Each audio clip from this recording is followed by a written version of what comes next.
Bonjour à toutes et à tous. Heureux de vous retrouver aujourd'hui pour une nouvelle plongée au cœur d'ici tout commence. Dans cette vidéo, nous allons revenir en détail sur l'épisode 1341, un épisode charnière où, derrière le calme apparent du lendemain de réveillon, les tensions s'accumulent silencieusement à l'Institut Auguste Armand. Car si tout le monde tente de reprendre le cours normal des choses, certaines vérités restent enfouies et pèsent déjà lourd sur les consciences.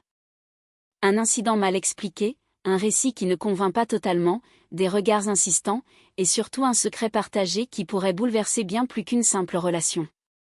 Dans cet épisode, Lou tente de maintenir une version officielle fragile. Joséphine lutte contre l'angoisse d'être démasquée. Clotilde commence à douter et se rapproche dangereusement de la vérité. Tandis que d'autres histoires prennent forme, entre réconfort, rivalités assumées et nouveaux équilibres à trouver. Entre mensonges involontaires, choix difficiles, émotions à fleur de peau et décisions qui pourraient tout changer, l'épisode 1341 marque un tournant discret mais décisif pour plusieurs personnages clés de la série. Installez-vous confortablement. On décrypte ensemble toutes les intrigues majeures, les non-dits, et les conséquences à venir.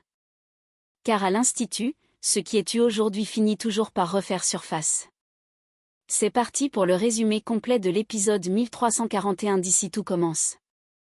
Lou a menti, le feu dissimule une vérité bien plus brûlante. Au lendemain du réveillon, l'Institut Auguste Armand se réveille dans une atmosphère pesante. L'incendie évité de justesse chez Clotilde et Joachim fait grand bruit, et Lou, la main bandée, tente de dissimuler la vérité. Ce qu'il ignore encore, c'est que son mensonge va bientôt tout faire basculer. Une frayeur maîtrisée de justesse. Dans le bureau de l'infirmerie, Constance examine soigneusement la main de Lou. Le jeune homme garde la tête baissée, honteux, pendant qu'elle termine de poser la bande. Ce n'est pas profond. Tu t'en tires bien, dit-elle d'une voix apaisante. Oui, heureusement que j'ai réagi vite. Elle relève les yeux vers lui. Tu as eu de la chance. Un peu plus et la maison partait en fumée. Lou esquisse un sourire nerveux. J'ai neutralisé le feu avant qu'il ne se propage. À l'extérieur, Clotilde et Joachim attendent, visiblement inquiets. Quand il sort, la tension monte d'un cran. Tu veux bien m'expliquer, Lou ? Demande Clotilde, les bras croisés. Lou improvise, évitant soigneusement de croiser leurs regards. J'ai bossé tard avec Revero, on devait boucler des fiches techniques. Après, j'ai eu faim, je me suis fait un truc rapide. Ça sentait fort le fromage, alors j'ai allumé une bougie parfumée. Clotilde fronce les sourcils. Et elle est tombée, c'est ça ? Oui, sur un torchon. J'ai eu le réflexe, mais je me suis brûlé la main en l'éteignant. Joachim soupire. On t'a confié la maison, Lou. Tu sais ce que ça aurait pu provoquer ? Je sais, je suis désolée. C'est une erreur stupide. Constance, restée à proximité, intervient doucement. L'essentiel, c'est qu'il n'y ait pas eu de blessés. C'est un accident. Clotilde, malgré sa colère, finit par acquiescer. Mais dans son regard, un doute persiste. Un mensonge qui pèse. Plus tard, seul dans sa chambre, Lou fixe sa main bandée. Il revoit les flammes, la panique, puis les yeux de Joséphine, effrayés mais silencieux. Il ferme les yeux, rongé par la culpabilité. Il murmure pour lui-même. Je ne voulais pas mentir, mais si quelqu'un apprend que Gio était là. Le poids du secret s'installe. Un secret partagé par deux personnes liées par un feu, celui de la passion, mais aussi celui du danger. À suivre. Alors que tout le monde croit à un accident domestique, Lou et Joséphine cachent la vérité, leur soirée intime aurait pu virer à la tragédie. Et si quelqu'un découvrait ce qu'ils ont vraiment fait cette nuit-là, les conséquences pourraient être désastreuses. Gaspard encourage Colline, Lou et Joséphine face au poids du mensonge. Au lendemain d'un réveillon mouvementé, l'Institut se réveille lentement, entre croissants tièdes, lendemain difficile et secret bien gardé. Tandis que Gaspard vient répandre sa bonne humeur à la ferme, Lou et Joséphine, eux, affrontent les conséquences brûlantes de leur nuit passée. Le retour du croissant sauveur. Le soleil éclaire doucement la ferme des Jourdains quand Gaspard pousse la porte, les bras chargés d'un grand sac en papier. Bonjour les survivants. J'ai ramené le petit-déj du siècle. Sur le canapé, Angèle et Colline émergent difficilement. Angèle a les cheveux en bataille, un plaid sur les épaules, l'air d'une guerrière déchue du réveillon. Pitié, pas si fort, Gaspard. Tu tiens debout, c'est déjà héroïque, réplique-t-il avec un sourire. Il dépose les croissants sur la table basse, pendant que Colline, encore un peu rêveuse, le remercie. César est parti tôt ? Demande-t-il avec malice. Colline rougit légèrement. Oui, il avait cours à préparer. Et il est passé dire au revoir à tout le monde. Angèle, la voix pâteuse, grogne depuis le canapé. Moi je dis, validé. Ton mec, il est top. Poli, drôle, et il cuisine mieux que la moitié des troisièmes années. Puis elle se lève, titube et annonce. Mais je vais quand même retourner m'écrouler 2 heures. Quand elle disparaît dans le couloir, Gaspard se tourne vers Colline, un sourire tendre. Tu stresses, hein ? Je sais pas, c'est trop parfait. J'attends le moment où tout va foirer. Colline, arrête. Cette année, c'est toi la reine. Et crois-moi, il a de la chance d'entrer dans ta vie. Colline baisse la tête, touchée. Merci, Gaspard. J'avais besoin d'entendre ça. Et t'inquiète, si César te fait du mal, je le balance dans le lac, plaisante-t-il. Un éclat de rire sincère réchauffe la pièce. Le poids du secret. Pendant ce temps, à l'Institut, Lou rejoint Joséphine dans un coin reculé du parc. Le vent est froid, leurs visages encore marqués par la fatigue et la tension de la veille. J'ai parlé à Joachim et Clotilde, commence Lou. Joséphine se fige. Qu'est-ce que tu leur as dit ? Que j'avais travaillé tard avec Revero, que j'avais fait tomber une bougie en cuisinant, bref, que c'était de ma faute. Joséphine écarquille les yeux. T'as tout pris sur toi ? Mais pourquoi ? Pour apaiser les choses. Je veux pas qu'ils sachent que t'étais là. Elle secoue la tête, bouleversée. Lou, c'est pas juste. Tu te mets en tort pour me protéger, alors que j'étais autant responsable. Peut-être. Mais si je peux éviter que Fleur ou Clotilde te tombent dessus, ça vaut le coup. Joséphine détourne les yeux, les larmes oscillent. Je voulais juste qu'on passe un beau moment. Et maintenant, j'ai l'impression que j'ai tout gâché. Lou lui prend la main. Non. Ce qu'on a vécu, c'était vrai. C'est juste la façon dont ça s'est terminé qui fait mal. Sous les branches nues, ils restent silencieux, partagés entre tendresse et culpabilité. 2 cœurs brûlés à la fois par la passion et par le secret qu'ils devront désormais porter ensemble. Le retour de Claire fait des étincelles, la guerre des résolutions est déclarée. Après plusieurs semaines d'absence, Claire Guinaud fait son grand retour à l'Institut Auguste Armand. Mais à peine revenue, la chef retrouve ses vieilles habitudes, un café à la main, un ton tranchant, et surtout une bonne dose de franchise. Face à elle, Olivia Listrac, en pleine effervescence de « nouvelle année, nouvel mois », ne tarde pas à lui annoncer ses grandes résolutions. Résultat, en moins de 5 minutes, les 2 amies se retrouvent au bord de l'affrontement verbal. Une résolution qui fait sourire Claire. Dans la cour, Olivia retrouve Claire tout juste revenue de son séjour à Paris. Les 2 femmes s'étreignent rapidement, un sourire aux lèvres. Alors ? Tu t'es bien ressourcée ? Demande Olivia. J'ai surtout dormi. Et toi ?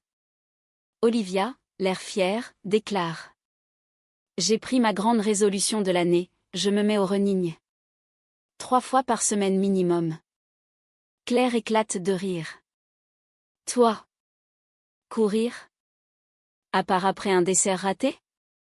Olivia croise les bras, faussement vexée. Très drôle. Figure-toi que cette fois, je suis motivée. Comme pour la boxe, la méditation, le potager bio, la détox au jus vert ? Olivia lève les yeux au ciel. Je vois que t'as pas changé, toujours aussi moqueuse. Le ton monte entre les 2 chefs. Les piques bon enfant tournent vite à la joute verbale. Claire, Piquante. En tout cas, j'espère que ton running ne t'empêchera pas de t'occuper de ton restaurant étoilé. On dirait que c'est devenu ton seul sujet de conversation. Olivia réplique aussitôt. Excuse-moi d'avoir un établissement qui tourne, moi. Et toi, toujours dans ta quête du mauve? Oui, au moins j'ai encore des ambitions concrètes. Et moi j'ai des clients heureux, c'est concret aussi.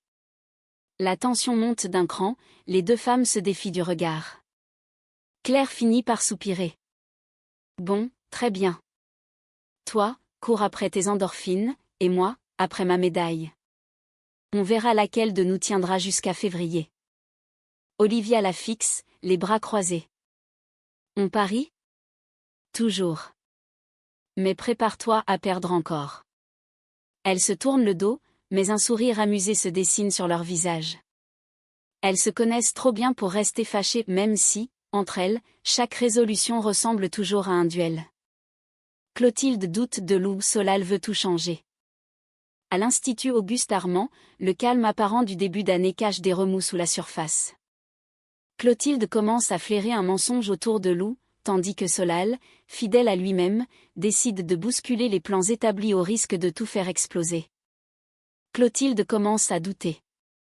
Assise dans son bureau, Clotilde observe le rapport d'incident de l'incendie du réveillon. Rien de grave n'a été constaté, mais un détail la dérange, trop de zones d'ombre dans la version de Lou. Joachim frappe doucement et entre. T'as encore mal dormi? Je sais pas, quelque chose ne colle pas, répond-elle en feuilletant les papiers. Tu parles du feu? Oui. Lou a été impeccable dans ses excuses, trop même. Il a tout pris sur lui sans broncher. C'est étrange. Marc, qui arrive à ce moment-là, s'installe sur le coin du bureau. Clotilde, parfois, les jeunes veulent juste éviter les ennuis. Peut-être. Mais j'ai l'impression qu'il protège quelqu'un. Elle se tourne vers Joachim. Tu ne trouves pas ça bizarre qu'il ait choisi d'allumer une bougie alors qu'il cuisinait? Bizarre, oui. Coupable, non. Marc, pensif, ajoute. T'as peur qu'il y ait quelqu'un avec lui ce soir-là? Clotilde soupire. Oui. Et si c'était Joséphine? Joachim lève les yeux au ciel, lassé. T'exagères, Clotilde. Mais Clotilde ne répond pas. Son intuition est en marche, et elle sait qu'elle ne se trompe que rarement. Solal veut tout bouleverser. Dans le grand atelier, l'ambiance est plus détendue, mais la discussion entre Solal et Zoé tourne vite à la confrontation. Les élèves dégustent un prototype de menu futuriste imaginé pour le projet, le Noël du futur, mais le résultat ne convainc pas. Solal, les bras croisés, lâche. Ça ne marche pas. C'est froid, prétentieux et sans âme. Zoé, surprise. Tu rigoles? On a bossé 2 semaines dessus. Justement. On s'est perdu dans le concept. On parle de futur, mais il n'y a aucune émotion. C'est une erreur. Zoé tente de le raisonner. Solal, changer de cap maintenant, c'est aller droit dans le mur. On n'a plus le temps. Je préfère livrer un menu sincère qu'un plat marketing. Zoé soupire, frustrée. Toujours la même chanson, l'artiste maudit contre le système. Non, juste un cuisinier qui veut que ses plats aient un sens. Le ton monte légèrement, avant que Zoé ne lâche, ironique. Bon courage pour convaincre la direction. Clotilde adore qu'on chamboule tout à la dernière minute. Solal esquisse un sourire provocateur. Elle finira par comprendre. Comme toujours. 2 tempêtes à venir. D'un côté, Clotilde se rapproche dangereusement de la vérité sur Lou et Joséphine. De l'autre, Solal prépare une révolution culinaire qui pourrait bien le remettre au cœur des débats à l'Institut. Et si les flammes du réveillon n'étaient que le début d'un embrasement plus vaste, celui des vérités et des ambitions?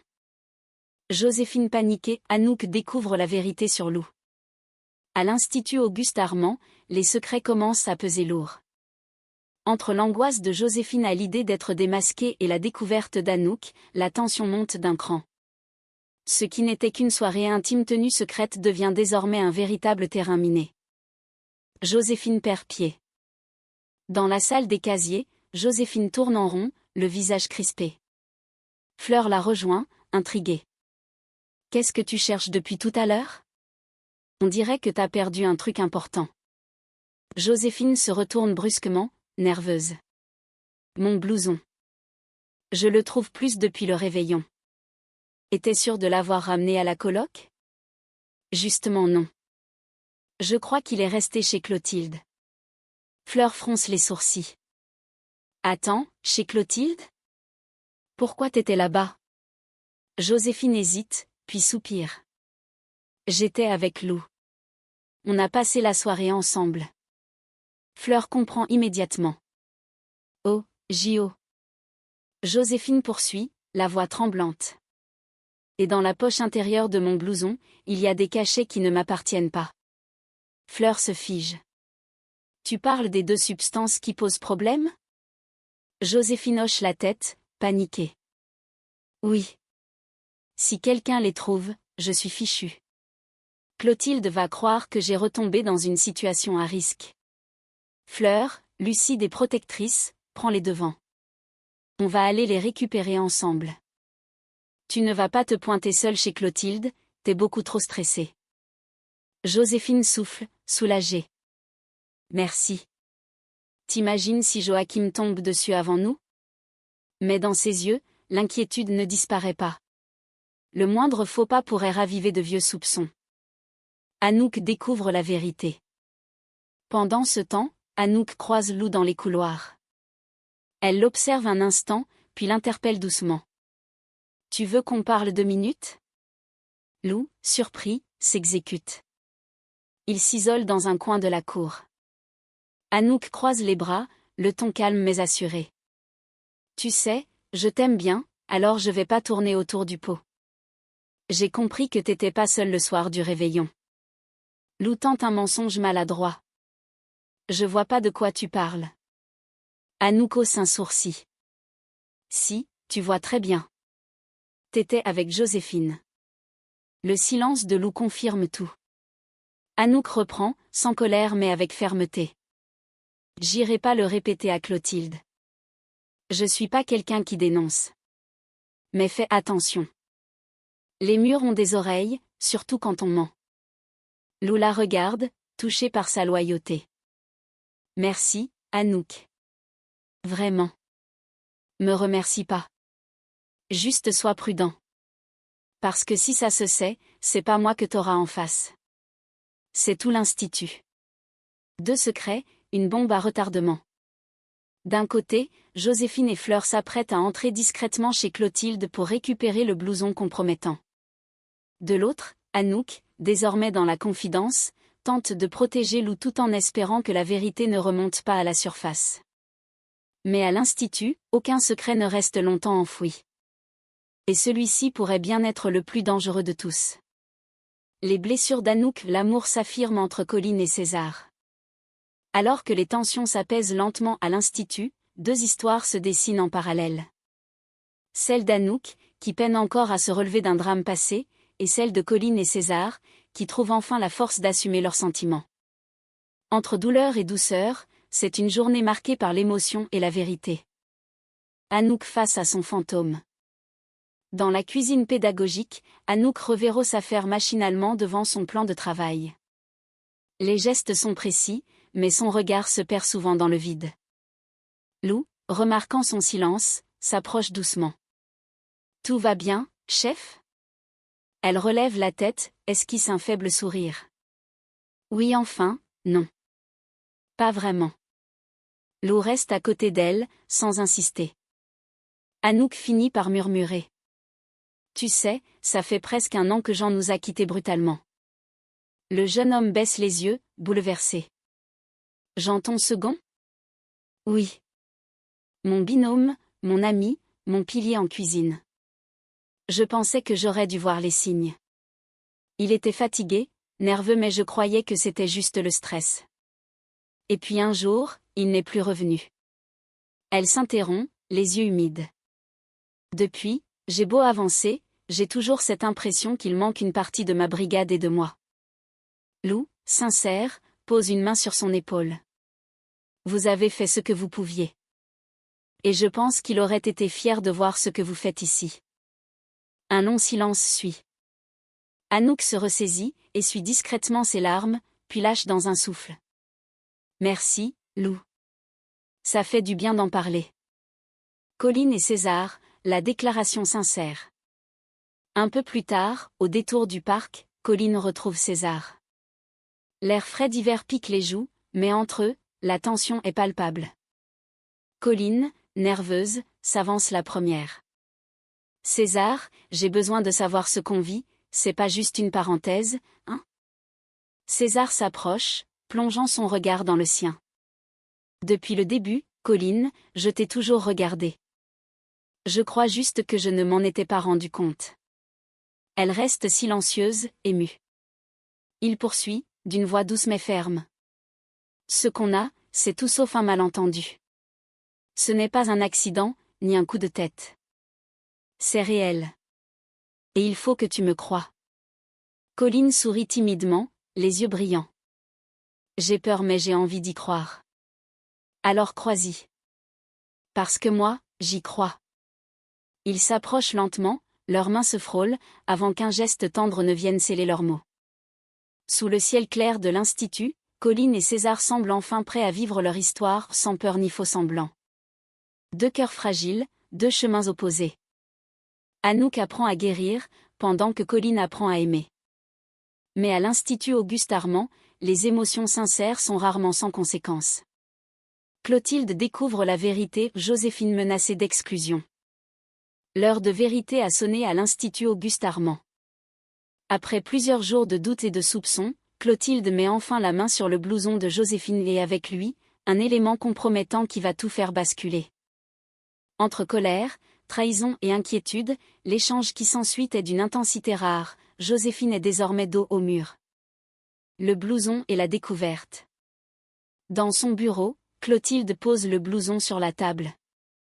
À l'intérieur, deux cachets interdits, soigneusement enveloppés dans un mouchoir. Son regard se durcit. Quelques instants plus tard, Joséphine entre, nerveuse, tentant un sourire maladroit. Clotilde, je voulais justement vous parler. Inutile. Je crois que j'ai déjà tout compris. Joséphine se fige. Clotilde sort lentement les cachets de la poche du blouson. Tu veux m'expliquer ce que c'est que ça? Joséphine pâlit. C'est pas ce que vous croyez. Je peux tout expliquer. Très bien. Je t'écoute. Joséphine avale sa salive, la voix tremblante. J'étais avec Lou, le soir du réveillon. Je voulais lui faire une surprise.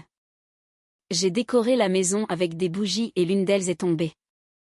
Le feu a pris. C'est ma faute. Clotilde reste glaciale. Donc tu m'as menti. Vous m'avez tous les deux menti. Joséphine tente de reprendre pied. Je suis désolée. Mais je vous jure que je n'ai rien pris. Ces cachets, c'est compliqué. Je peux pas vous dire d'où ils viennent, mais vous devez me faire confiance, je n'en ai jamais fait usage. La colère de Clotilde. Clotilde se lève brusquement, les mains crispées sur le bureau. Faire confiance? Après tout ce que tu viens d'avouer? Après avoir mis en danger Lou, ma maison et l'Institut? Joséphine tente d'avancer une main, mais Clotilde l'interrompt d'un ton tranchant. Si tu veux rester ici, tu mets un terme immédiat à ta relation avec Lou. Sinon, je saisis les autorités compétentes et je prononce ton exclusion de l'Institut. C'est clair? Les mots résonnent comme une sentence. Joséphine baisse la tête, les yeux embués. Clotilde, s'il vous plaît, je tiens à Lou. Et je vous promets que je ne me mets pas en danger. Ce n'est pas négociable. Tu choisis, lui, ou ton avenir. Joséphine encaisse, en silence. Son monde vacille. Le dilemme impossible. Quand elle quitte le bureau, le blouson serré contre elle, Joséphine tremble. Ses lèvres murmurent, à peine audibles. Je ne peux pas perdre Lou mais je ne peux pas le mettre en difficulté non plus. Dans le couloir, Clotilde reste seule, figée derrière sa fenêtre. Son regard est dur, mais son cœur, lui, hésite. Car derrière l'autorité, elle le sait, cette histoire est loin d'être terminée. Olivia à bout de souffle, Solal devient son coach improvisé. Rien ne va plus pour Olivia Listrac. Entre la reprise au restaurant, la pression des élèves et son éternelle rivalité amicale avec Claire, la chef sent qu'elle approche de ses limites. Alors, fidèle à sa résolution de début d'année, elle tente d'évacuer la pression en enfilant ses baskets. Mais son footing va prendre une tournure inattendue lorsqu'elle croise Solal, aussi détendue qu'elle est essoufflée. Olivia peine à suivre. Au lever du jour, dans les sentiers humides des marais, Olivia court tant bien que mal. Le souffle court, les joues rouges, elle s'arrête à plusieurs reprises, pestant contre elle-même. Quelle idée courir à jeune, c'est éprouvant. Elle s'appuie sur un tronc, puis relève la tête, un jogger la dépasse avec aisance. C'est Solal, casque sur les oreilles, concentré. Il la reconnaît, retire un écouteur, amusé. « Bonjour, chef Listrac. On se lance dans le running ?» Olivia rit, à bout de souffle. Se lance, oui. Avance doucement, plutôt. Solal sourit. Faut pas lâcher. Moi je fais 10 kilomètres, 3 fois par semaine. Olivia lève un sourcil ironique. 10 kilomètres ? C'est presque une expédition, pas un footing. Le deal inattendu. Quelques minutes plus tard, ils marchent côte à côte pour récupérer. Olivia soupire. Gaëtan devait me coacher, mais entre le sport et l'hôtel, il a plus une minute. Je crois que j'ai besoin d'un nouveau guide. Solal rit. Vous êtes en train de me recruter, là ? Disons que je vous propose un échange. Vous me donnez un coup de main pour le sport, et en retour, je vous aide sur votre nouveau menu à l'atelier. Solal s'arrête, intrigué. Sérieusement ? Vous feriez ça ? Bien sûr. Mais attention, je ne veux pas de cuisine conceptuelle. Juste du goût, du vrai. Vous avez du talent, Solal, mais vous vous cachez derrière vos idées. Solal, un peu piqué mais amusé. D'accord. Marché conclu. 3 footings par semaine, et vous me donnez votre avis sur mes recettes. Parfait. Mais si je m'arrête avant le 2e kilomètre, c'est vous qui ralentissez avec moi. Ils éclatent de rire. La tension retombe. Olivia, plus apaisée, semble respirer à nouveau au sens propre comme au figuré. Un duo inattendu. Sous le ciel clair des marais, un nouveau duo se forme. Olivia, la chef sous pression, et Solal, le coureur réfléchi. 2 tempéraments opposés, unis par un même besoin de retrouver l'équilibre. Mais entre accompagnement sportif et échange culinaire, ce partenariat pourrait bien réserver plus d'une surprise à l'Institut Auguste Armand. Et voilà pour ce résumé complet de l'épisode 1341 d'Ici tout commence. Un épisode en apparence plus calme, presque feutré, mais qui cache en réalité des failles profondes, des vérités fragiles et des équilibres prêts à céder à la moindre pression. Car à l'Institut Auguste Armand, ce ne sont pas toujours les grands éclats qui font le plus de dégâts, mais bien les silences, les demi-vérités et les choix faits par loyauté ou par peur. Entre le secret qui rapproche Lou et Joséphine autant qu'il les fragilise. Les doutes de Clotilde, qui s'affinent de jour en jour. Les blessures encore vives d'Anouk. Et les nouvelles dynamiques qui se dessinent autour de Colline, César, Olivia ou Solal. L'épisode 1341 pose les bases de tensions durables, prêtes à ressurgir au moment le plus inattendu. Ici, chaque décision compte. Chaque mot non dit a un poids. Et chaque choix, même fait avec de bonnes intentions, peut entraîner des conséquences impossibles à contrôler. Si vous avez aimé cette analyse détaillée, n'hésitez pas à liker la vidéo, à vous abonner à la chaîne, et surtout à partager votre ressenti en commentaire. Pensez-vous que la vérité peut encore rester cachée longtemps ? Et jusqu'où chacun est-il prêt à aller pour protéger ceux qu'il aime ? On se retrouve très vite pour la suite des intrigues. Car à Ici tout commence, rien n'est jamais vraiment terminé. À très bientôt.